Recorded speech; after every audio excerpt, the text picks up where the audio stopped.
Nah, buat orang-orang kaya yang memang punya US dollar, punya saham, bagian dari naik ini cuan. Sementara setelah terjadinya COVID nih kan langsung ngedip nih jauh ya, walaupun ada economic growth sekitar 2%-an, tapi di masyarakat upah realnya tuh turun karena orang mungkin satu dan lain hal jadinya WFH, nggak bisa jadinya beraktivitas di luar dan seterusnya. Nah, pemerintah sendiri untuk ngurus dirinya aja di luar bencana tadi, ya kan, untuk menopang ekonomi aja udah nggak punya duit. Pertumbuhan orang yang savingnya di bank loh savingnya, this is not pasar modal dan lainnya. Di bank yang di atas 1 M itu naik. Sementara orang yang punya tabungan di bawah 100 juta tuh turun. Artinya kelas menengah kita makan tabungan, makan utang pun udah nggak bisa bayar. Mantap, mampus. Itulah kenapa sekarang ekonominya nggak muter. Jadi kalau sekarang mau ngomongin pakai teori pemerintah, salah. Menurut gua pemerintah tuh harus mendorong transaksi antar kelas sebelum terjadi perang kelas kayak Nepal.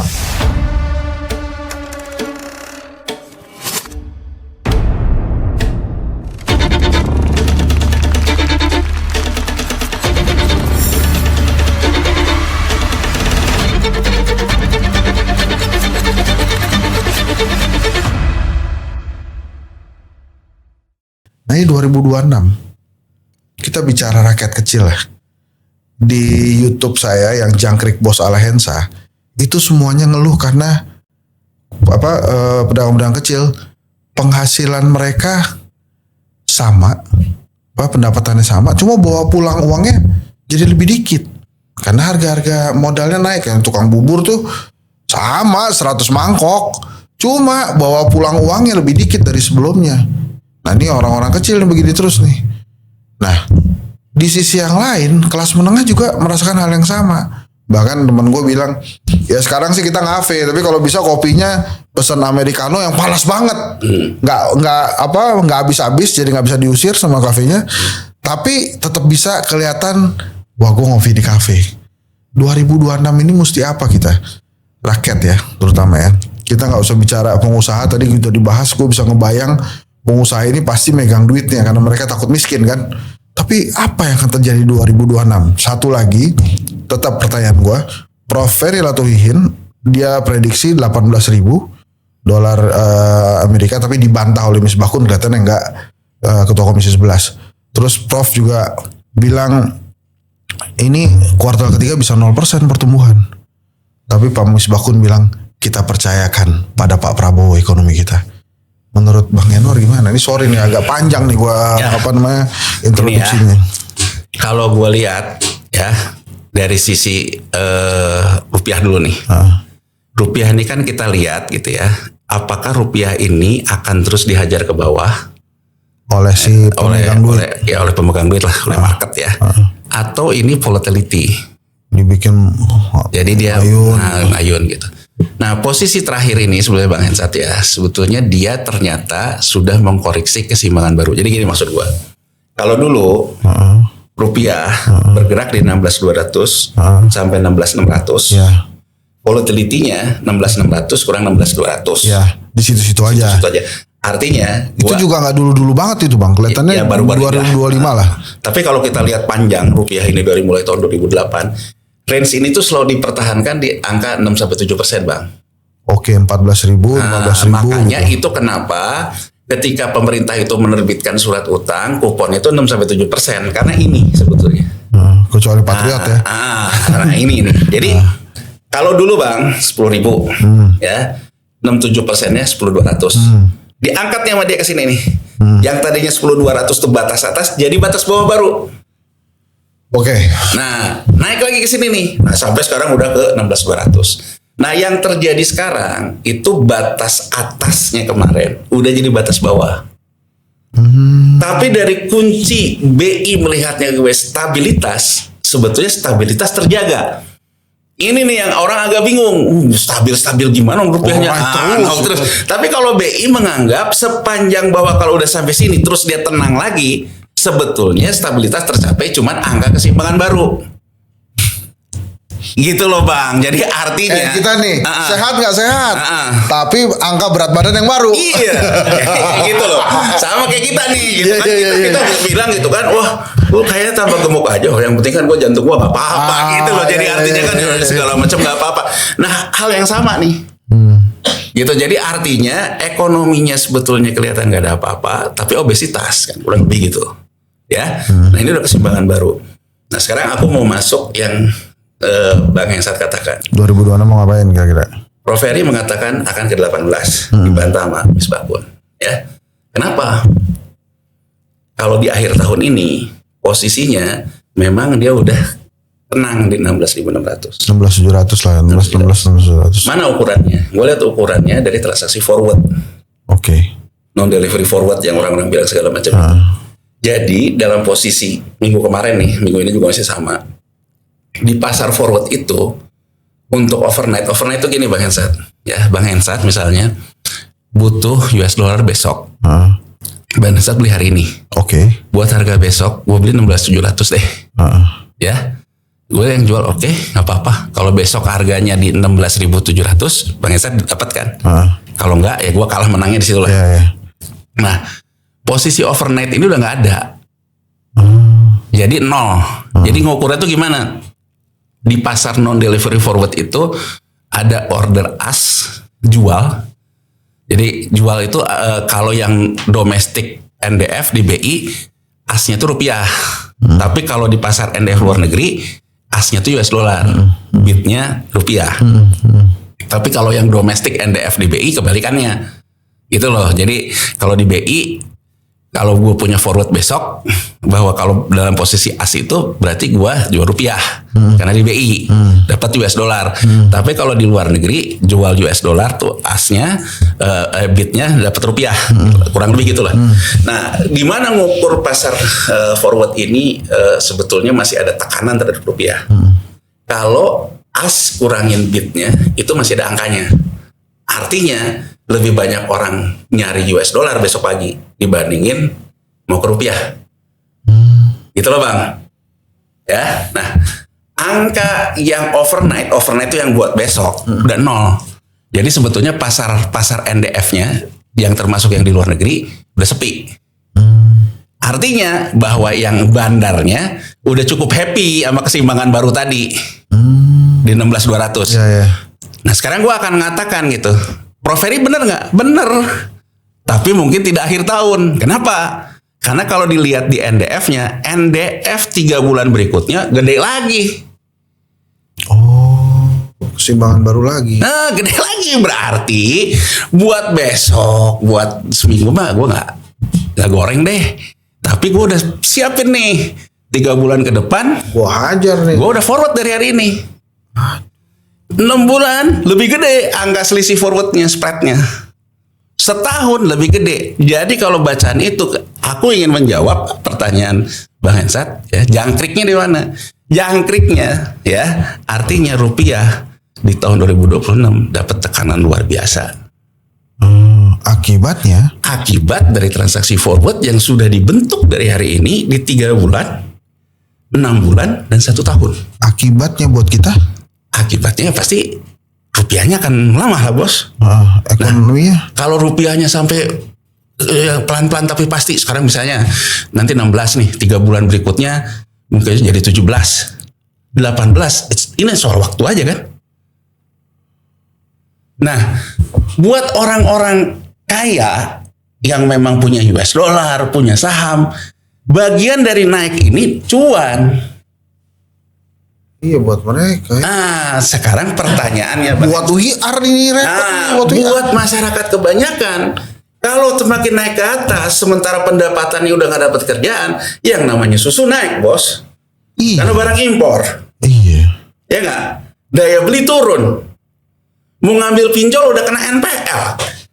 Mau ngambil kartu kredit udah kena NPL. Kan gini loh, ini konsumsi nih ya, kita kalau ngomong konsumsi. Kita dapat duit nih, gaji deh, ya gaji. Gaji ini dipakai untuk konsumsi. Kalau ada sisanya, alhamdulillah, ada fungsi uang berikutnya. Kita tabung buat berjaga-jaga, ya kan? Kalau ternyata tabungan aja, wah nih sebenarnya bisa investasi nih, masuk investasi kan, itu fungsi uang kan. Tapi sekarang kalau Bang Hensat dapat pendapatan, terus buat konsumsi kurang, makan tabungan. Itu kalau kita mau ngomong fenomena makan tabungan. Mantap. Kalau kita lihat datanya, ya data sepanjang tahun ini, antara uang keluar dari perbankan dan uang masuk ke perbankan, lebih banyak uang keluar dari perbankan. Ini datanya dari mana nih? Datanya dari data clearing Bank Indonesia. Jadi kalau kita sekarang ngomong money circulation, uang beredar yang selalu dikatakan oleh Pak Purbaya, ini uang beredarnya karena dicekek sama BI. Kalau kita ngomong datanya, tabungan itu udah dimakan. Jadi sebetulnya likuiditas udah diambil sama orang dari perbankan untuk membiayai konsumsinya. Mantap, udah selesai. Masuklah maut, makan utang. Itu kan. Kita ngeliat dulu nih, dari sisi mantap dulu nih. Dari sisi mantap, fenomenanya sudah terjadi mantap. Berarti orang kurang pendapatannya untuk konsumsi kan? Nah, sekarang apa yang terjadi? Kalau tabungannya udah nggak ada, berhutang. Maut itu dah. Nah, di mana ukurannya?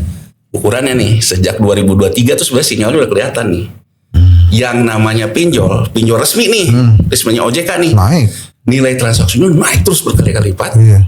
NPL-nya juga naik terus. Iya, nggak ada yang bisa bayar. Nggak ada yang bisa bayar. Itu baru kelas menengah ke bawah nih. Tunggu sebentar. Jangankan pinjol. Kita juga kalau ngasih pinjam ke orang NPL-nya 0 langsung mati. Galakan dia sama yang nagih. Berdebah. Iya. Kalau kita lihat ke belakang nih Bang Hensat ya, sebetulnya makanya kan yang namanya policy maker itu harus peka ya. Ketika orang rame di 2023, banyak masyarakat kita di bawah mulai dikejar-kejar debt collector aplikasi pinjol, itu sebenarnya tanda-tanda masyarakat hidupnya sudah dari berhutang. Dan untuk bayar pokoknya udah nggak bisa, berarti udah nggak ada kerjaan. Kan gini ya, kalau kita terlepas dari soal riba nih ya, bos, kan orang juga ada yang mengandalkan riba ya. Tapi kan ada juga orang mengatakan, hutang boleh nggak? Boleh, saya bisa bayar. Ya nggak? Tapi kalau hutang kemudian nggak bisa bayar, berarti sebetulnya saya berhutang karena nggak punya pendapatan. Ini makna NPL nih, kredit macet kalau kita ngelihat. Itu kalau di ekonomi NPL. Kalau di ilmu sosiologi kemasyarakatan namanya PPL. Apa tuh? Pura-pura lupa. Berdebat tuh orang-orang itu. Nah itu ya menengah ke bawah nih. Gimana angka menengah tengahnya nih?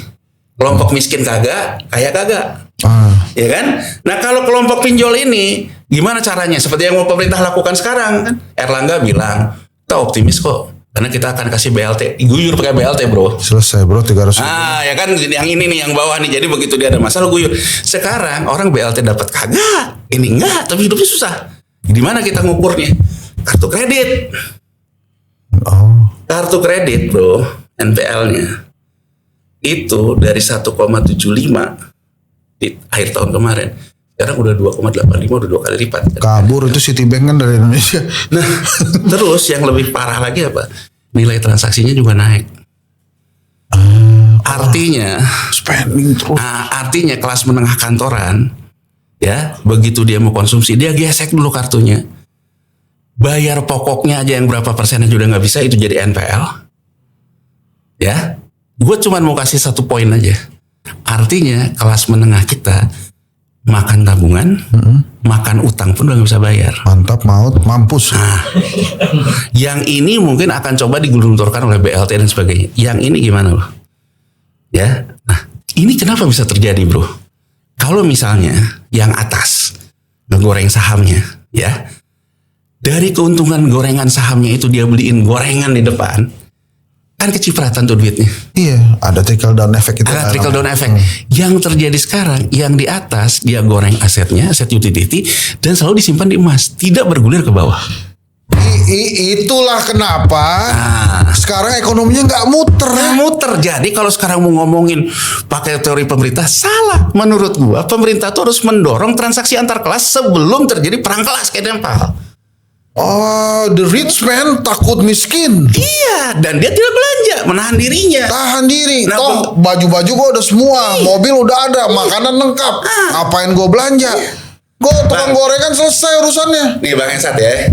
Ya, sekarang orang kelas menengah kayak kita. Kita dapat belanja dari siapa sih? Satu kelas di atas kita kan. Gue seneng banget lo dibilang kita kelas menengah. Tadinya lo mau bilang kita kelas berat. Tapi gue ingin menggambarkan secara gampang nih ya. Artinya nggak mungkin kan bang, supir ojol misalnya ya punya transaksi konsumsi sama kelas konglomerat lah, jauh kan? Nggak mungkin. Supir ojol belanjanya dari kita. Iya. Kita bisa belanja ke dia karena kelas di atas kita belanja sama kita. Bener. Ya nggak? Kita punya klien. Punya klien. Makanya kita bisa gaji. Nah, sekarang Bisa kita macam gitu. bicara real aja deh.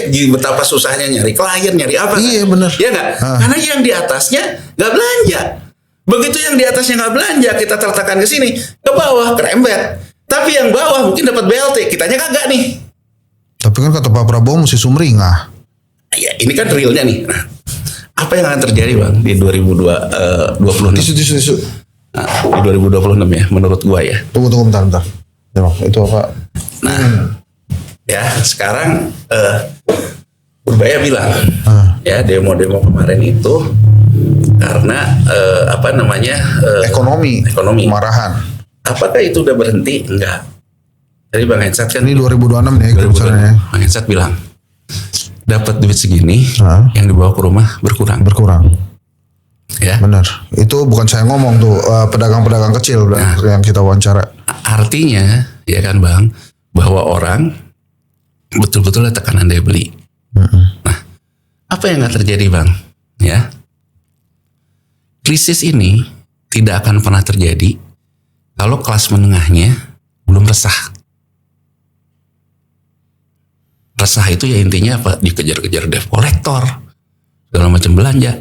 Gak bisa beli. Nah, ditambah kecemburuan sosial secara sosiologi. Ada yang tetap main pedal.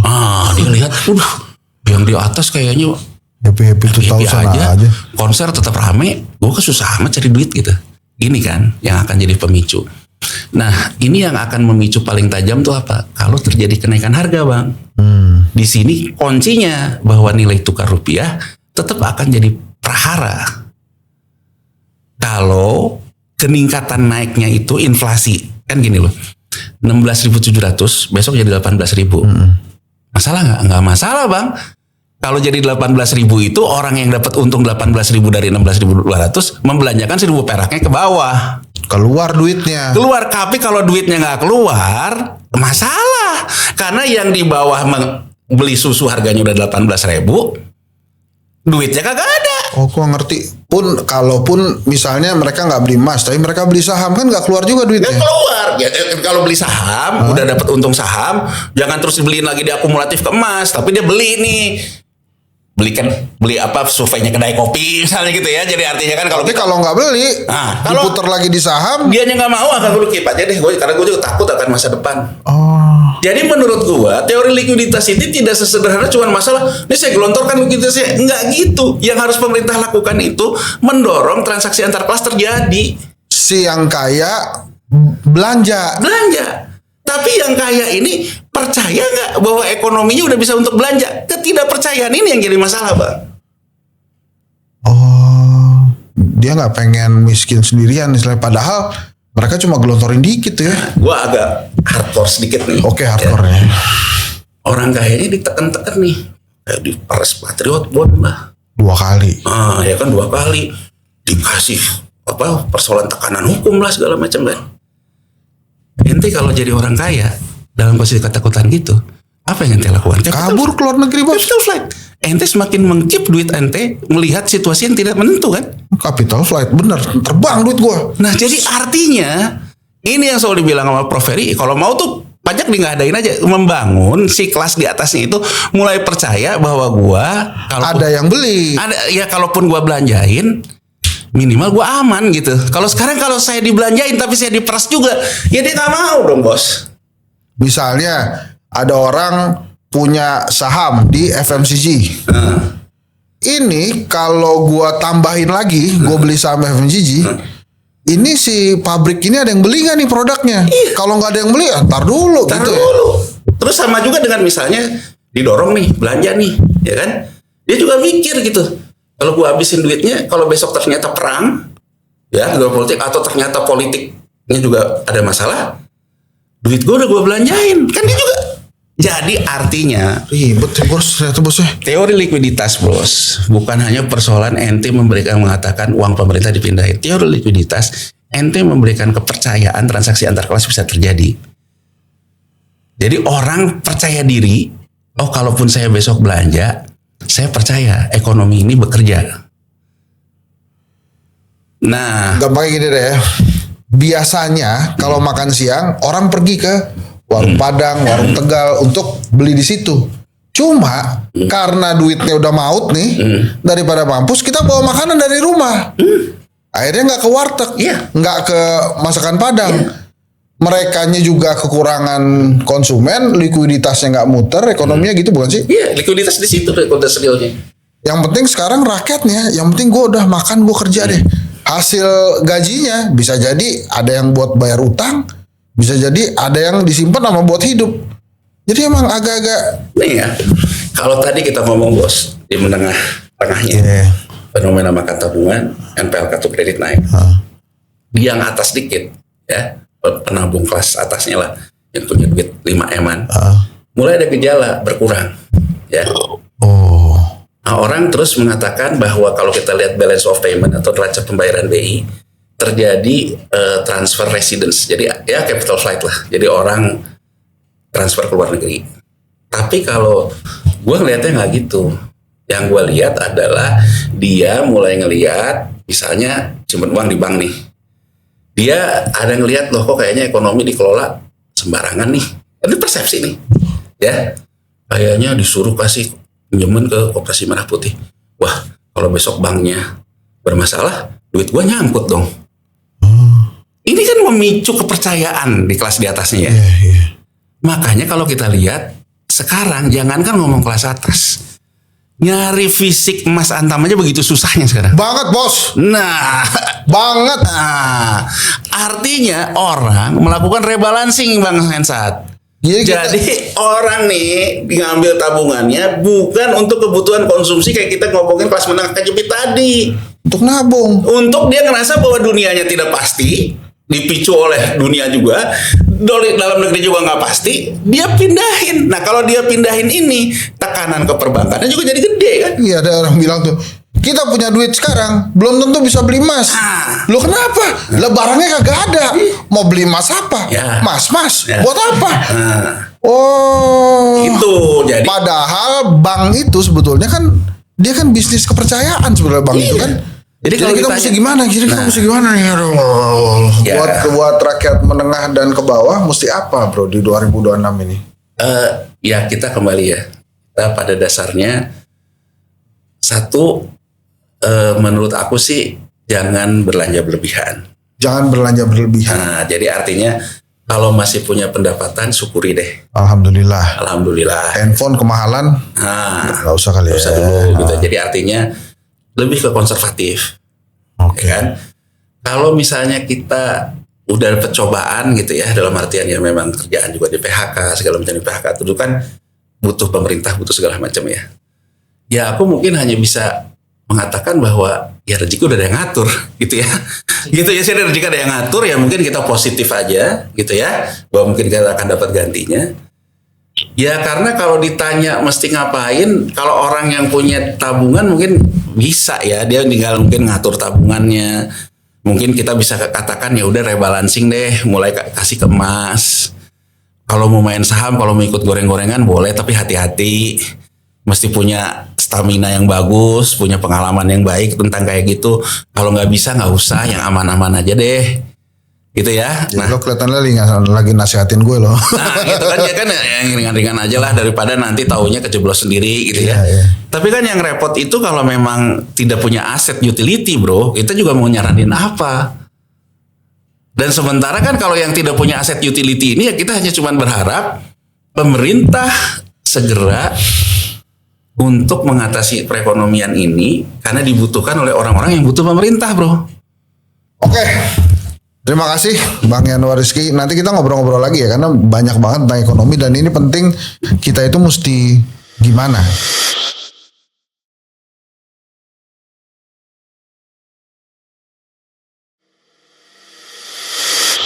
Kemarin saya baru belanja tuh di pusat perbelanjaan hypermart lah ya kita nyebutnya. Memang itu terasa harga-harga barang tuh naik tuh Pak Prabowo. Nggak bohong beneran, itu asli tuh. Dari beras sampai beng-beng tuh naik tuh. Dari beras sampai beng-beng ya. Beng-beng tuh asik berat soalnya. Ketahanan pangan ini soalnya kan. Ini seneng banget beng-beng masuk sini. Itu mesti gimana kita menghadapi itulah kan kalau pemerintah selalu bilang ya faktor geopolitik juga berpengaruh dong, nggak cuma dalam negeri doang. Tapi sekarang gue tanya nih, Tit, apa yang harus dilakukan kita rakyat kecil, rakyat menengah untuk menghadapi 2026? Ya. Mesti gimana? Baik, jadi mungkin kita ngomongin dari sisi atas dulu nih, baru bisa kita mengerucut ke bawah nanti ya Mas ya. Jadi memang perbedaan utama nih, aku sekalian nunjukin slides juga. Kalau pas sebelum COVID-19 kemarin di tahun 2010 sampai 2020, pertumbuhan ekonomi yang rata-rata 5% itu terejawantahkan ke upah real atau real wage yang didapat oleh masyarakat sekitar 5%an juga. Jadi kalau bisa ini 5,4% growth-nya yang kuning, 5,1% itu yang dirasakan masyarakat. Jadi masyarakat tuh terasa tuh, jadi kalau growth di Indonesia 5,4%, terasa juga di masyarakat di grassroots sekitar 5% juga aku punya kesejahteraan meningkat. Jadinya efeknya adalah orang jadinya makin pede untuk spending. Investasi, mungkin beli rumah, beli aset baru. Katakanlah anaknya tadinya cuma sekolah dikasih les, apa segala macam gitu ya. Jadi karena ada peningkatan kesejahteraan itu. Sementara setelah terjadinya COVID nih kan langsung ngedip nih jauh ya, walaupun ada economic growth sekitar 2%-an, tapi di masyarakat upah realnya tuh turun karena orang mungkin satu dan lain hal jadinya WFH, nggak bisa jadinya beraktivitas di luar dan seterusnya. Setelah post COVID-19 itu kita masih ada terasa scarring efeknya, jadi kayak terluka nih kita nih ekonomi kita sampai sekarang masih tahap recovery. Efeknya apa? Efeknya karena orang-orang semua sudah efisiensi. Dalam artian apa sih? Tadinya yang bisa kalau misalnya mau meeting harus ketemu, jadinya dari rumah aja ya, kita Zoom call aja ya, kita WhatsApp call aja ya dan seterusnya. Sehingga efeknya apa? Efeknya spending buat transportasi menurun, spendingnya expenses buat kita belanja makan-makan di luar menurun, sehingga di dalam ekonomi itu konsumsi menurun secara general. Sehingga kenaikan growth sekitar 5% yang kemarin pemerintah sampaikan 5,02 kalau nggak salah ya. Itu terasanya di upah real itu meningkatnya cuma 1,2%, Mas Henry. 5,12 terus turun 5,04. Nah sekarang belum keluar nih. Ya, kita masih menunggu. Nah, tapi yang terasa di upah real di masyarakat in general itu naiknya tuh cuma 1,2%. Jadi kalau misalnya teman-teman ngerasa bahwa kok makin rasanya berat banget ya 2025, kamu nggak sendiri. Semua orang merasakannya karena memang upah real itu meningkatnya jauh lebih rendah daripada economic growth secara general. Jadi bahkan masih di bawahnya inflasi. Inflasinya 3%-an nih. Kita upah realnya naik 1,2%. Jadi kita berarti ada 1,8% gapnya tuh. Makin miskin lah kasarnya gitu. Sebanyak 1,8%. Kasarnya gitu kan. Nah, ditambah lagi lalu ganti slide nih. Nah, karena pertumbuhan pengeluaran melambat itu kan orang kan terasa tuh aku pertumbuhan pendapatanku cuma segini. Sehingga aku harus efisiensi dong. Tadinya aku spending makan-makan di luar, jadinya aku masak sendiri aja di rumah. Jadinya anakku catering di sekolah, aku jadinya masak aja bikin bekal di rumah. Ya dong, kan expensesnya harus dikurangin karena kita harus berhemat. Tapi nggak harus pedal juga. Maksud gue, sorry. Tapi kadang-kadang memang ada efisiensi yang dibuat, tapi terus ada gaya hidup yang terus dipertahankan, kan itu repot. Memilih kan orang kan. Nah, untuk mempertahankan gaya hidup, mungkin orang jadi mengorbankan yang sifatnya basic necessities itu harusnya tidak boleh terjadi. Harusnya tidak boleh terjadi. Tapi kenyataannya memang semakin setelah COVID-19 ini kita punya pergeseran lifestyle juga kan. Tapi nggak majority orang loh Mas Hendrik, orang-orang yang mungkin di atas ya, yang menengah ke bawah mungkin nggak seperti itu. Tapi pergeseran tempat makan sih ada. Maksud saya dari restoran gitu di mall kita pindah ke food court itu sih kelihatan tuh. Kelihatan ya. Jadi lebih ramai ya food court ya. Lebih ramai food courtnya. Gitu. Nah, karena adanya upah real yang gap upah real dengan growth itu, maka ada perlambatan dari pengeluaran masyarakat sehingga efeknya jadinya lebih luas lagi nih. Beberapa bisnis yang tadinya hip jadinya nggak hip. Kan kita lihat dong beberapa kafe tutup, tempat-tempat makan tutup. Startup juga banyak yang tutup. Terus misalnya kayak warung kopi nih, kopi misalnya tadinya menjamur, sekarang cuma beberapa aja yang paling efisien. Kedai kopi 11 tahun sudah. Terus kuat dan bertahan. Ya, amin. Nah, di samping itu kok kita belum ngomong masalah ketimpangan ya. Jadi terasanya memang pastinya ekonomi growth itu paling terasa di tempat-tempat yang sifatnya urban. Tunggu sebentar. Economic growth rasa itu untuk levelan keluarga yang apa, yang anaknya udah kuliah kah, atau anak-anak yang masih SD juga kerasa gitu, gimana tuh? Nah, itu juga penting tuh untuk kita sampaikan tuh juga. Jadi di sini kemarin juga pemerintah sempat ngomong tuh Mas Henry bahwa kita yang unemployment all time low, dalam artian unemployment level atau tingkat pengangguran itu paling rendah sekarang. Oh, di surveinya kedai kopi yang kena PHK baru 50% yang punya kerjaan lagi. Nah, tetapi pertumbuhan ada 80% pekerjaan baru selama 2018 sampai 2024, tetapi itu berasal dari home based enterprises. Jadi orang itu kan kalau di surveinya Susenas nih misalnya BPS, nanyanya kan bukan kamu kerjanya di mana, tapi lebih ke arah nanyanya selama seminggu kemarin apakah kamu bekerja sampai dengan 40 jam atau 30 jam per dalam seminggu.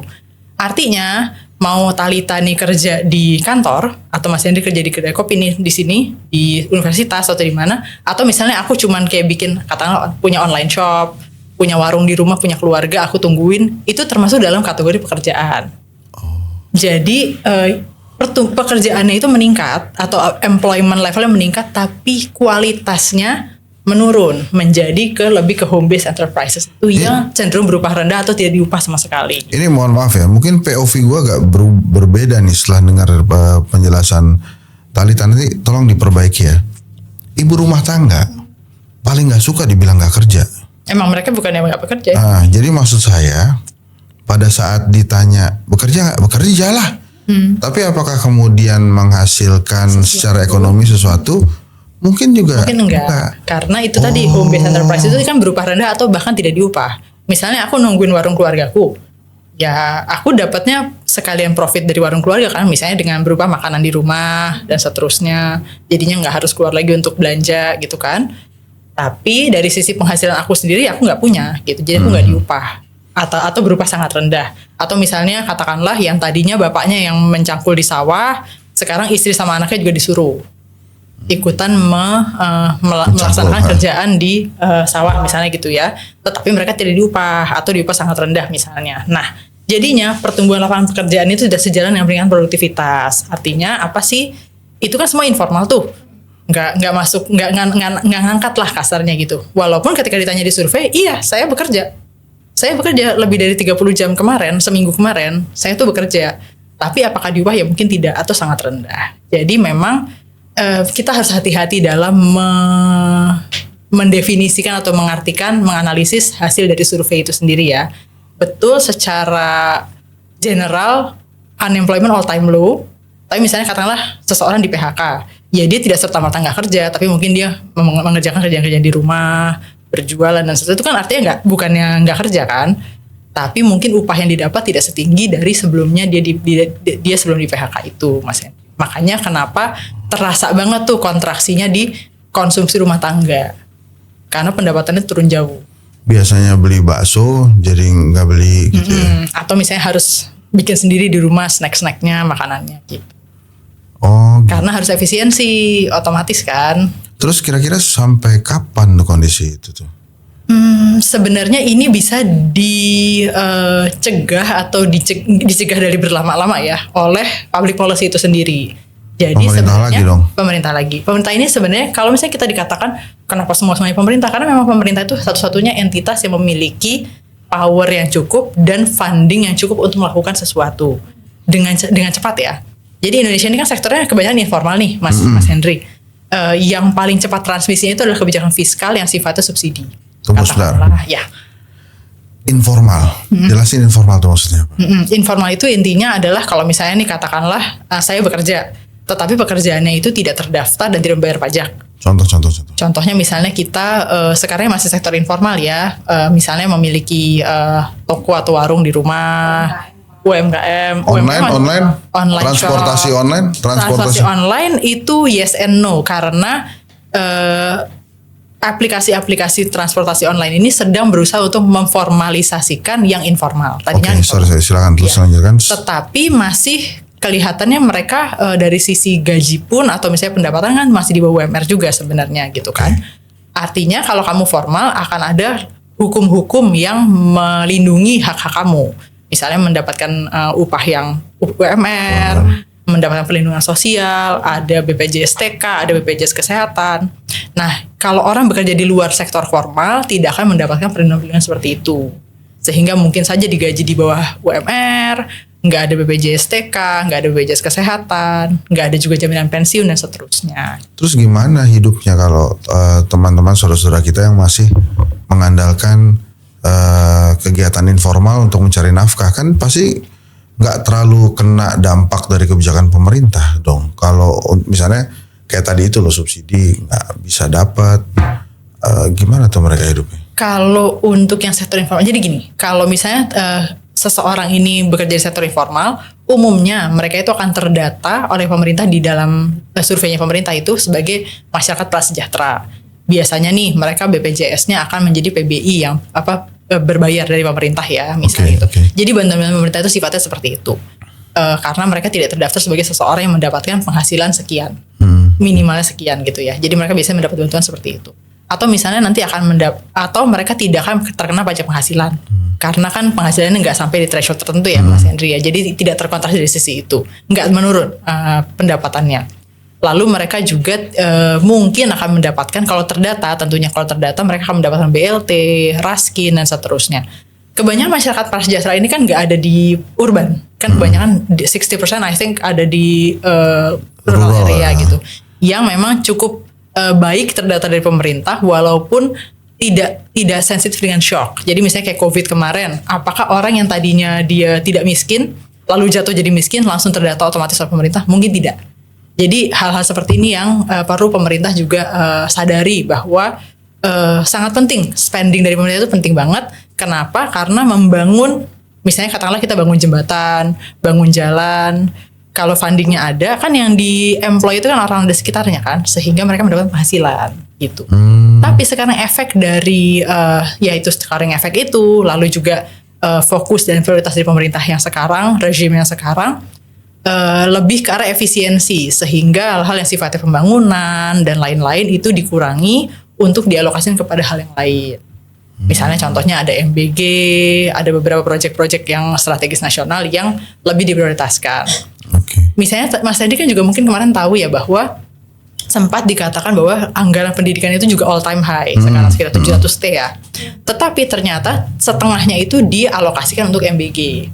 Kita nggak sedang mau mengkritisi MBG dalam artian it's not a good policy gitu ya. MBG tentu bermanfaat buat sebagian besar orang yang mendapatkannya di lapangan, tetapi at the expense of something else gitu. Jadi kan karena tadinya anggaran kesehatan, anggaran pendidikan 700 T, lalu sekarang dipotong jadi 350 T misalnya, kita akan membayar itu nanti mungkin 10-20 tahun lagi dari sisi kualitas pendidikan anak Indonesia. Seperti apa, yang tadinya mungkin mereka mendapatkan buku, yang mendapatkan program-program pendidikan seperti apa, tidak diadakan lagi. Itu kita akan bayar nanti 10-20 tahun lagi. Seperti itu. Nah, di sini yang mau kita sampaikan, jadi di sini yang mau kita sampaikan adalah misalokasi anggaran ini bisa berdampak serius. Dalam artian, saat ini yang terjadi adalah, kalau misalnya Mas Henry lihat di slide ini ya, kita lihat dari sisi ketahanan pangan tuh yang merah-merah, paling merah tuanya di mana. Tetapi ini data BGN, data sumbernya BGN. Tetapi keberadaan dari dapur MBG itu sendiri tidak merata sesuai dengan tempat-tempat yang ketahanan pangannya lebih rendah. Udah di capture. Enggak, terusin sorry. Jadi ini menunjukkan bahwa pembangunan dapur-dapur MBG ini masih fokus pada daerah-daerah urban yang mungkin tidak serta-merta paling rendah ketahanan pangannya, indeks ketahanan pangannya. Jadi mereka nggak yang paling butuh sebenarnya. Oke. Tit, balik lagi ke yang tadi. Jadi apa yang harus dilakukan kita rakyat nih terhadap situasi ekonomi 2026 nanti? Itu kan tadi saya udah sempat ngomong, ini masih 2025, harga-harga udah naik. 2026 menurut saya sih bakal sama gitu ya. Sementara kan saya sih yakin bahwa Indonesia ini akan makmur pada waktunya gitu. Makin sejahtera ya. Pak Purbaya sempat ada sentimen yang sangat positif tuh di awal-awal. Bahkan bahkan teman baik saya bilang nih kelihatannya kalau dengerin Purbaya nih kita bakal tajir rame-rame nih, bakal Hopeful tajir bulan hopeful depan. Nah, tapi so far mohon maaf Purbaya belum kelihatan kan, belum terasa sampai di kelas bawah, bahkan harga-harga naik. Mesti apa kita sebetulnya? Ya, kalau dari sisi kita sebagai masyarakat, karena dari pemerintah ada efisiensi, otomatis yang kita lakukan biasanya juga efisiensi ya. Jadi kita memilih-milih dan memilah-milah konsumsi mana yang prioritas dan yang bisa nanti digeser gitu ya. Tuh dengar tuh, ikutin pemerintah efisiensi, kita efisiensi. Biasanya gitu. Jadi harusnya masyarakat itu kan secara behavior akan ngikutin kayak gitu kan. Oh pemerintahnya, oh ini kita nih ada efisiensi anggaran nih, otomatis akan ada kontraksi di beberapa sektor-sektor ekonomi. Ada konsumsi yang menurun dan seterusnya. Jadi kita sebagai masyarakat akan otomatis kayak gitu juga. Sebenarnya yang paling baik dalam kondisi itu adalah pemerintah gelontorin spending. Jadi bikin banyak-banyak project yang labor intensif sehingga banyak yang di hire dan seterusnya. Agar apa? Agar ada uang di kantongnya masyarakat gitu loh untuk spending. Kalau lebih bagus lagi sebenarnya kalau mau lebih cepat lagi untuk transmisi kebijakannya adalah kasih BLT. Oh ini lagi seperti ini kondisinya lagi meredup lah, konsumsinya merendah. Kasih BLT itu cepat tuh untuk masyarakat untuk bisa karena pasti translate to spending di makanan. Oke. Kalau di masyarakat kelas bawah. Jadi nggak, kalau misalnya ada kekhawatiran, oh nanti gimana kalau dibeliin barang-barang seperti alkohol, judi online, kayaknya nggak akan terjadi ya, karena tapi kita memang belum ada riset mengenai itu. Tetapi kebanyakan kalau masyarakat kelas bawah itu kan price elastis itu consume-nya itu kebanyakan kepada pangan. Konsumen. Jadi kalau misalnya dikasih boost atau injection dari sisi BLT, dia akan lebih banyak spending ke makanan yang tadinya makanannya katakanlah nggak ada proteinnya, jadi ada proteinnya seperti itu. Okay. Itu baik untuk perbaikan gizi dan ketahanan pangan juga sebenarnya. Nah kalau sekarang kalau Mas Hendri tanya what should we do? Sebagai masyarakat, pertama efisiensi. Kita lebih ke arah lebih cerdik dan lebih pandai untuk memilah-milah mana yang prioritas dan mana yang bisa nanti digeser. Gitu.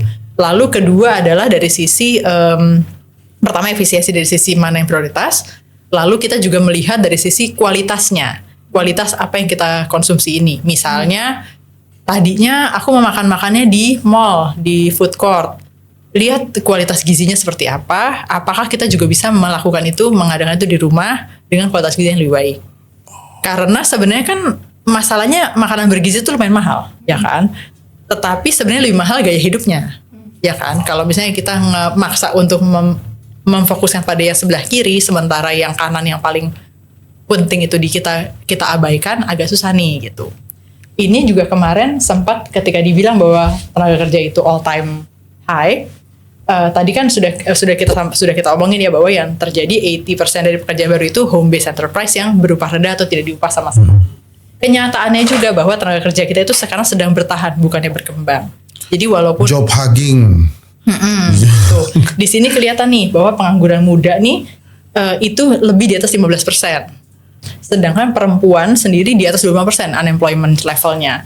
Sehingga di sini menunjukkan mungkin aja ada mismatch dari keterampilan itu sendiri. Dari sisi pendidikannya orang-orang muda katakanlah yang di SMK, yang dari university, apa yang dia dapat di training di institusinya mungkin tidak match dengan apa yang dibutuhkan di industri. Nah ini berarti menjadi satu hal yang dari rumah tangga bisa fokuskan. Katakanlah aku nih punya anak masuk SMK, yang di training situ apa? Orang tua harus cerdik nih melihat apa nih yang nggak didapat di sekolah anakku. Katakanlah training bahasa Inggris, atau misalnya public speaking, atau misalnya coding dan seterusnya, itu yang harus diadakan sendiri. Misalnya cari beberapa bootcamp yang sifatnya gratis, atau misalnya yang cukup murah, atau misalnya online sifatnya, itu juga bisa jadi hal yang investasi yang jangka panjang untuk anak, supaya keterampilannya lebih match dengan apa yang dibutuhkan dengan industri. Ini menarik nih, bertahan bukan berkembang itu kan kayak fenomena job hugging ya. Jadi maksudnya tuh gini teman-teman. Gak apa-apa lah udah kantor gue nyusahin dah daripada gue keluar gak punya kerjaan gitu ya. Gak apa-apa deh gue dibayar setengah dulu daripada gak sama sekali gitu kan. Itu job hugging akhirnya. Dan di samping itu juga mereka terus tambah lagi gigs yang lain sambil Gojek lah, sambil gitu kan. Nah itu kebaca ya di survei kita ya. Kebaca juga di survei kan. Sehingga jadinya kemungkinan untuk depresi dan burnout itu jadi lebih tinggi juga karena terlalu lelah kan. Kita kan udah capek lah di kantor, yang penting digaji setengah, yang penting ada gaji. plus harus ada gig tambahan. Ini admin gue nih, admin YouTube ini sehari bisa 5 kali tapping itu kan lelah ya. Pasti kita diforsir gitu ya. Benar. Jadi dan nurut aja lagi gue sama admin ini nih. Terus Jadi sekarang satu orang itu yang tadinya bekerja 8 jam sehari bisa jadi 16 jam sehari. Terasa nih Mas Hendri juga terasa. Kamu jangan pura-pura nggak dengar. Itu. Jadi ini adalah hal yang juga muncul nih di data nih kayak gitu. Oke. Sebelum ke situ, Tit. Tadi satu efisiensi. Terinspirasi dari pemerintah karena pemerintah juga efisiensi. Nah, pemerintahnya berutang. Kita perlu berutang nggak untuk hidup nih? Tergantung kalau hutangnya itu lebih ke arah hutang yang produktif, yang sesuatu yang kita bisa misalnya untuk berusaha ya, dan kita bisa lihat bahwa ya nanti ini bisa dibayar, itu mungkin satu hal yang bijaksana. Tapi kalau misalnya enggak, mungkin tahan ya gitu. Nah, tunggu jelasin dulu itu. Jadi kalau lo utangnya mau bikin usaha, boleh. Mau bikin, aku mau bikin kolam lele satu lagi gitu. Oke lah ya. Kemungkinan iya, tetapi mungkin sekarang fokusnya kalau misalnya kita mau bikin usaha untuk ke yang bahan-bahan dasar. Karena orang kan sekarang jadinya udah mulai karena efisiensi tadi itu ya. Misalnya Mas Hendri mau bikin another branch dari warung kopi misalnya gitu ya. Warung kopi beneran nih. Katakanlah tadi udah ada di Jakarta Selatan, lalu kita mau merambah ke Tangerang Selatan misalnya gitu ya. Apa iya ada yang mau beli di situ? Itu kan harus research juga sebenarnya.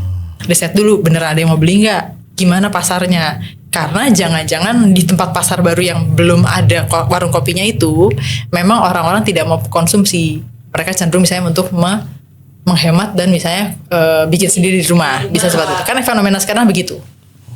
Jadi dari sisi pelaku usaha juga sekarang ini nih membutuhkan kepastian. Karena kalau dari pemerintah efisiensi, otomatis kemungkinan besar masyarakat juga kan efisiensi nih. Kalau berhutang untuk menutupi hutang, gimana tuh kira-kira? Kan kadang-kadang kan kita, kadang-kadang kan suka gitu, gue pinjam duit dong, ntar gue ganti gitu. Ya masalahnya entar itu bahaya itu. Kapan nih? Sama aja kayak kita janjian abis zuhur ya, abis zuhur nih asar apa isya? Iya. Oh oke. Nggak ini jadi gue teman-teman yang mau bikin podcast daripada beli alat sendiri, ini kita nyewain studio loh. efisiensi. Kalau bahasa Orbanya intensifikasi. Sama Asma beneran enggak.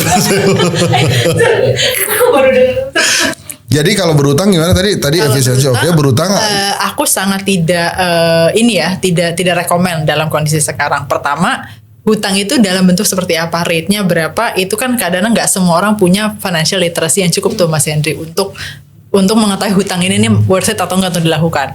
Jangan-jangan karena tergiur kemudahan jadinya terjebak ke pinjol. Waduh bahaya itu pinjol. Karena cuma sekedar klik cair uangnya. Itu yang ngeri. At the expense of data kita diambil, terus semua data yang ada di HP juga dimiliki sama mereka. Nah, ini yang agak susah. Karena survei juga membuktikan nih Mas, bahwa ini kan sekarang ekonomi lagi seperti ini, tetapi hit rate yang paling tinggi di Google itu adalah tentang judi online. Ngeri ya. Jadi ini seperti seakan-akan manusia di Indonesia ini sekarang sedang menggantungkan angannya. Untung-untungan deh, siapa tahu aku jadinya bisa kaya mendadak. Padahal kita semua tahu lah, siapa sih yang bisa menang lawan judi, lawan bandar yang nggak online aja kita nggak bisa menang. Apalagi nih online yang dikendalikan oleh mesin.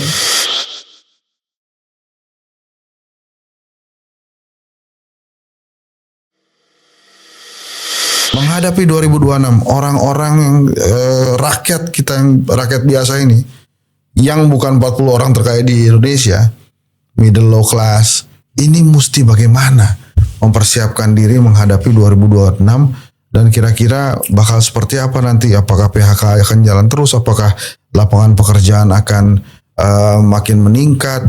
Program-programnya Pak Prabowo, MBG, Koperasi Merah Putih apakah mulai menjadi kembang-kembang baru yang bisa membuat kehidupan masyarakat lebih baik atau gimana kira-kira? Ya kalau kita bandingkan dengan 2025 ya, yang sebetulnya juga titik di mana kita mengalami penurunan yang cukup drastis ya, pertumbuhan dari rata-rata 5%. Saya rasa 2025 ini mungkin kalau kita mau jujur ya, angka-angkanya ya memang angka-angka yang real gitu kan ya. Mungkin cuma sekitar 4%. Jadi jauh ya. Istilahnya in term of percentage kita turun dari 5 ke 4 itu berarti dari 100 turun ke 80, 20% terpotong pertumbuhan ekonomi kita ya. Nah kita lihat juga dari mana indikatornya penerimaan pajak negara tuh drop loh. Ya kan ya, itu di semester pertamanya dropnya hampir 20% setahu saya ya. Nah fiscal shortfall kita di tahun ini ada yang meramalkan sampai 300 triliun bos. Nah itu sangat luar biasa ya, kekurangan duitnya untuk fiskal kita ya. Nah impact kita ke rakyat apa tuh? Ya impactnya karena gini, kalau umpamanya defisit APBN itu bisa loncat ke atas 3%, saya khawatir nanti dolar terbang ya, terjadi capital flight, nggak percaya sama ekonomi kita. Orang-orang kaya ngambil duitnya dibawa lari ke luar negeri. Bawa keluar ya kan, terjadi istilahnya gini, mereka konversikan dari rupiah ke dolar ya, ada yang nyimpan di Singapura ya kan ya, segala macam itu capital flight gitu loh. Nah saya berpandangan gini, 2025 susah ya, tapi 2026 saya nggak yakin getting better ya. Bisa juga getting worse ya kan ya. Karena kembali lagi ke pemerintah sebagai the driver of the economy melalui BLT, bansos segala macam. Sekarang ini duitnya udah cekak bos, apalagi ditambah dengan bencana ya kan ya. Nah bencana ini kan saya yakin loh sedikit untuk rehabilitasi Sumatera itu bisa lebih dari 100 triliun bos. Itu dahsyat loh. Jadi kalau dibilang 67 triliun, 60 triliun, ngomong kosong. Emangnya Sumatera segede Depok? Itu dari Aceh loh. Bencananya itu sampai ke bawah loh. Sampai ke selatan loh. Ya kan ya. Jadi bukan cuma di satu titik aja. Tapi itu across the board bos. Nah ini makanya saya bilang. Kalau mau rehabilitasi Sumatera itu. Ya kan. Memperbaiki semua infrastruktur yang ancur-ancuran itu kan ya. Sama sekali nggak ada fungsi lagi. Itu bisa ratusan triliun bos. Itu Pulau Sumatera itu lebih gede dari Jawa loh. Iya gede banget. Iya kan ya. Jadi kalau dibilang 60 triliun, 67 triliun, saya bilang ini ngitungnya pakai apa gitu loh ya. Kita lihat aja secara kacamata bagaimana banjirnya begitu dahsyat ya kan. Dan yang meninggal aja itu saya rasa udah bukan 800 ribuan lagi loh, ribuan. Ya kan ini lebih dahsyat kalau tsunami pada waktu itu tahun 2004 itu yang paling terdampak itu Aceh aja bos. Yang lain tuh ya kena tumpahannya lah ya. Tapi ini across loh bos, dari atas sampai ke bawah loh, sampai ke Sumatera Barat. Ya kan itu kan luar biasa ya. Dan itu butuh ratusan triliun ya bos. Nah sekarang pertanyaannya, duitnya dari mana pemerintah? Sementara sekarang kita lihat ya, bagaimana pemerintah penerimaan pajaknya udah drop jauh gila-gilaan. Ya kan fiskal shortfallnya juga kalau sampai 300 triliun itu parah gitu kan ya. Nah pemerintah sendiri untuk ngurus dirinya aja di luar bencana tadi, ya kan untuk menopang ekonomi aja udah nggak punya duit. Walaupun debt GDP rasio kita rendah 40%, tapi debt service ratio artinya pembayaran utang dari hasil pajak itu 25% lebih loh bos. Ya dari penerimaan pajak tuh untuk bayar utang dan cicilannya. Nah semakin banyak penerimaan negara yang dipakai untuk bayar utang, semakin sedikit untuk social security. Ya kan ya. Jadi jangan harap pemerintah bisa berperan lagi mendongkrak ekonomi kita di tahun depan. Nah di sisi lain non pemerintah, misalnya kayak kita nih household ya disebutnya sama firms ya, itu masyarakat udah nggak punya daya beli loh bos, drop terus loh. Aduh, terus ya bisa gimana berapa? Iya kan? Nah, kita lihat aja ya angka middle class yang drop dari 57 juta ke 47 juta ya kan tahun ini ya kan. Yang kedua, tabungan masyarakat dari 3 juta 2019 sekarang mungkin less than 1 juta. Yang ketiga, kita lihat bagaimana di semester pertama tuh ada 3 bulan atau 4 bulan berturut-turut month terjadi deflasi, bukan inflasi. Artinya demand turun ya. Ya kan kalau demand turun kan daya beli ya turun ya. Nah selebihnya lagi kita lihat lagi bagaimana sehari-hari ya kita lihat kalau kasat mata tanpa data statistik kalau ada job fair kita lihat orang ruhut. Ya kan ya panas kasihan loh bos. Nah makanya saya bilang masalahnya adalah apa? Kalau sampai ekonomi drop lebih dalam dari tahun 2025 yang saya khawatirkan terjadi social unrest. Ya kan terjadi kerusuhan sosial karena masyarakat udah nggak punya tabungan, udah nggak punya pekerjaan dan mereka dengan demikian tidak punya harapan.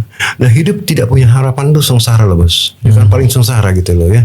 Nah saya takutnya sedikit aja ada gesekan seperti September kemarin ya. Cuma gara-gara beberapa anggota DPR seperti Sahroni ngomong asal-asalan begitu kan jadi meletus kan ya Jakarta dan daerah-daerah lain. Kenapa? Karena masyarakat tuh udah hopeless gitu loh. Nah maka muncullah satu figur yang namanya juru selamat seperti Pak Purbaya ya. Tiba-tiba ya dengan gayanya yang koboi dia menjadi viral di mana-mana, banyak sekali pendukungnya ya.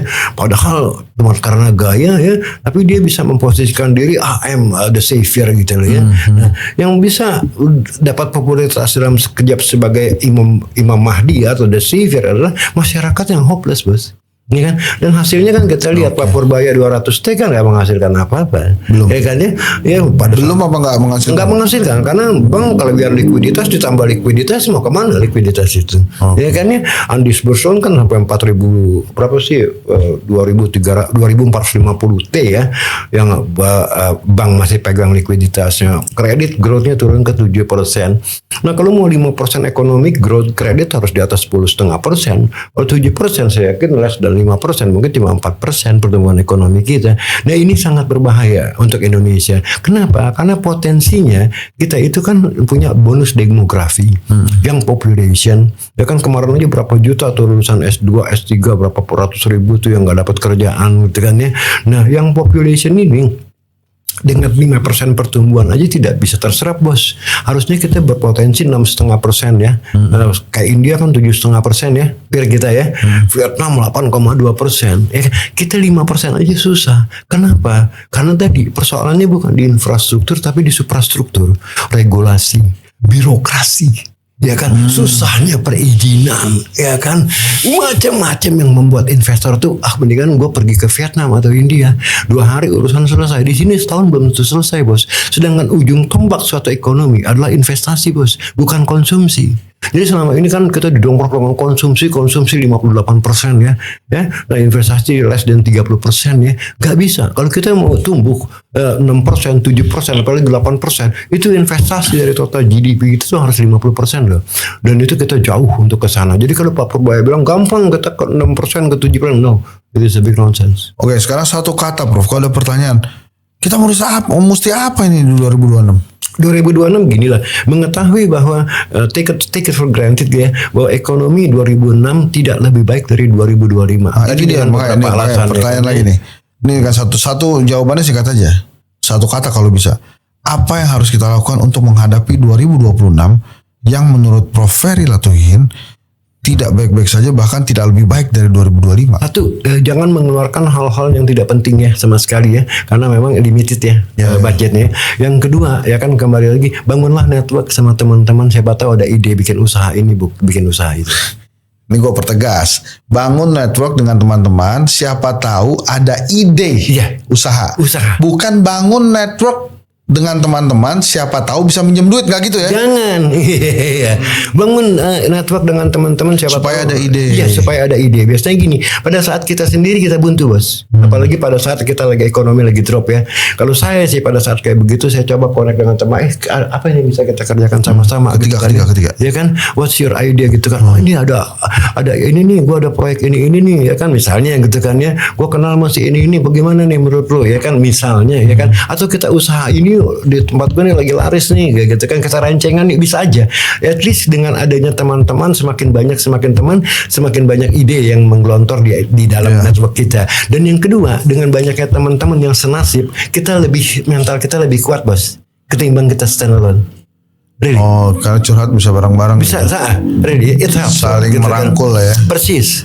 Gitu. Sebab satu yang menjadi sengsara adalah ketika kita tidak punya harapan dalam hidup. Tapi dengan ada teman-teman yang punya ide, masih ada harapan loh. Walaupun mungkin ya nggak segampang apa yang diomongkan, tapi at least you have the hope. Gitu loh. Jadi 2006 dengan kondisi yang tidak lebih baik dari 2025, kita yang contoh, di dulu ini mesti gimana? Coba contoh, bos ya. Dulu nih some years ago ya ada anak-anak daerah selatan yang iseng-iseng ya, bos ya. Ini kira-kira 15-20 tahun yang lalu lah gitu kan, when I was still young gitu kan. Jadi anak-anak ini anak-anak istilahnya anak Blok M lah gitu ya. Anak selatan banyak yang nakal gitu kan. Pagi-pagi mereka jualan roti dengan mobilnya. Ya kan, tangkring di Senayan gitu kan ya. Nah itu it makes money loh. Datang jam 6 pagi gitu, jam 9 udah selesai itu mobilnya, bawa roti, minuman, makanan gitu kan ya. Itu kan earning money ya, kayak gitu-gitu ya. Nah kayak ginian memang ya kalau dalam masa susah sih matters buat. Nah tapi kalau tahun 2026 ada yang mau beli nggak?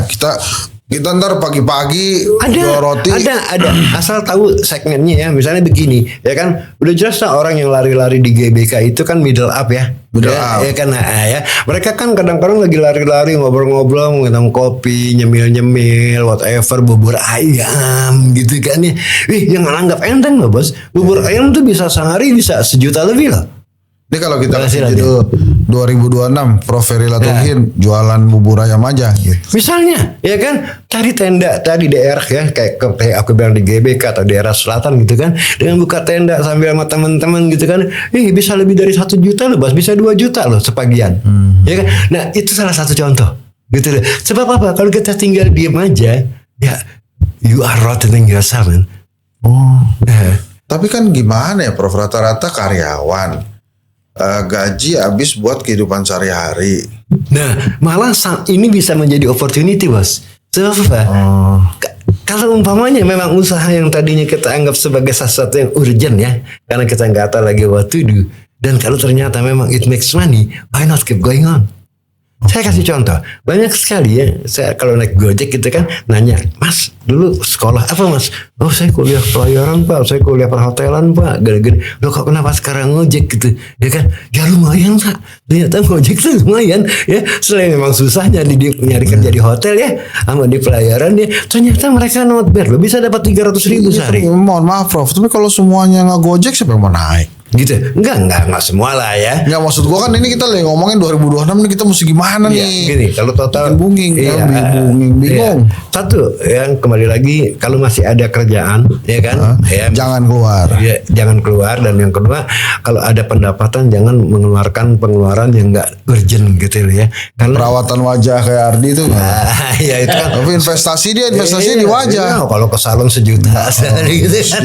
1.200.000 Prof, jangan ngurang-ngurangin. Gitu ya. Terus. Nah, jadi itu sih resepnya ya. Tapi juga gini, di dalam satu situasi yang memang memepatkan kita, seharusnya itu kan the mother of invention ya. Oh, oke. Ya kan, necessity is the mother of invention. Pada saat kita terdesak tuh biasanya keluar ide macam-macam. The power of kepepet 2000. Iya, the power of kepepet. Nah, makanya network itu penting. Okay. Apalagi pada saat kita susah tuh, bangun network dengan teman-teman, tukar-tukaran ide. Kita bisnis sampai sini, kita keluar dari jurang ini bagaimana sih? Sebab kalau sendiri itu kita buntu bos, sama teman-teman. Investasi yang ini kalau middle up nih, yang ya kelas-kelas manajer, direktur gitu mulai main saham atau gimana? Ya bisa, kalau yang memang punya duit ya kembali lagi daripada deposito ya. Kalau saya bukan karena saya analis saham ya, tapi ya so far dari saya masih kuliah sampai sekarang ya saya nggak kecewa sih investasi di saham ya, asal tahu. Ya, asal tahu ya. Jangan main saham tuh berdasarkan rumor ya kan. Ini mau ditarik, ini mau dibandarin, ini mau dibawa ke sana. Ya kita harus ngerti ya bisnisnya apa gitu kan ya. Lantas profitnya bagaimana, outlook ke depannya bagaimana, di dalam life cycle-nya dia lagi growing atau udah mature. Nah itu saya harus paham. Investasi belajar. Oh, oke. Ya udah Prof, tolong sekarang disingkat saja ke teman-teman. Saya ulang lagi, menurut Prof Ferry Latuhin, 2026 nih kita mesti gimana hidupnya? Kembali lagi, bangun network, tidak perlu mengeluarkan yang tidak perlu ya. Keep apa yang ada. Kalau memang bisa nggak stay di kantor yang sama, jangan cepat-cepat frustrasi seandainya kantor bilang nggak dapat bonus misalnya, kan bisa ya. Karena memang kondisi tidak akan lebih baik 2026. Kalau ada perusahaan yang nggak ngasih bonus tuh emang kondisinya begitu ya? Lagi begitu. Jadi aneh kalau ngasih bonus tuh perusahaan. Iya. Malam itu gue gak usah ngasih bonus deh. Daripada dibilang Prof Ferry aneh, ya kan Prof ya? Iya, biarin aja. Nah, lagi-lagi Prof. Iya. Nanti kelas-kelas Prof Ferry tentang saham itu ada terus kan Prof? Ada terus saya. Ada terus tapi ya? yang akan datangnya 20-21 Desember. 20-21 Desember. Oke. Kita limiting cuma sampai 30 orang ya. Iya. Oh. Karena Supaya lebih iya, sebab dekat ya. karena interaksinya sangat intens sekali. Saya kewalahan kalau lebih dari 30 ya. Jadi nanti takut daripada peserta juga kecewa ya, nggak kebagian nanya ya. Jadi saya limiting 30 orang. Oke. Ya jadi teman-teman sebelum libur tahun baru, persiapan menghadapi 2026, ikut kelasnya Prof Ferry. Jadi liburan itu udah kebayang nanti 2026 kira-kira mau main saham apa, investasi apa gitu kira-kira Betul. Prof Ya. Oke, terima kasih teman-teman. Tetap bersama saya Henry Satrio di Henry Satrio Official. Ada rujak politik, ada apa lagi? Jangkrik Bos Alahensa. Oh, Jangkrik Bos Alahensa tuh channel saya ngobrol sama UMKM. Waduh, mereka tuh kasihan-kasihan juga hidupnya. Jadi ini saya cerita dikit nggak apa-apa ya. Tukang bakso, saya bingung sama pelanggan saya. Saya ngider jalannya sama, mangkal juga di tempat yang sama. Tapi pembelinya pada kemana? Kagak tahu gitu kata dia. Jadi itu gambaran yang, jadi memang kesulitan ekonominya sudah sampai ke level yang bawah banget. Trickle down effect tuh nggak ada ya sekarang tuh ya, nggak jalan ya. Mismanage. Yang kaya takut miskin, yang miskin bingung mau hidup gimana. Iya. Oke. That's the fact. Oke teman-teman, terima kasih banyak. Kita berdoa bersama. Semoga yang bencana Aceh, Sumatera Barat, Sumatera Utara bisa tertangani dengan baik ya Prof. Yes. Semoga saudara-saudara kita juga cepat rehab, rekonstruksi juga bisa bagus. Kita doakan terus semoga Indonesia lebih makmur, lebih baik. Tidak hanya pejabatnya saja yang lebih makmur, tapi rakyatnya juga makmur. Assalamualaikum warahmatullahi wabarakatuh.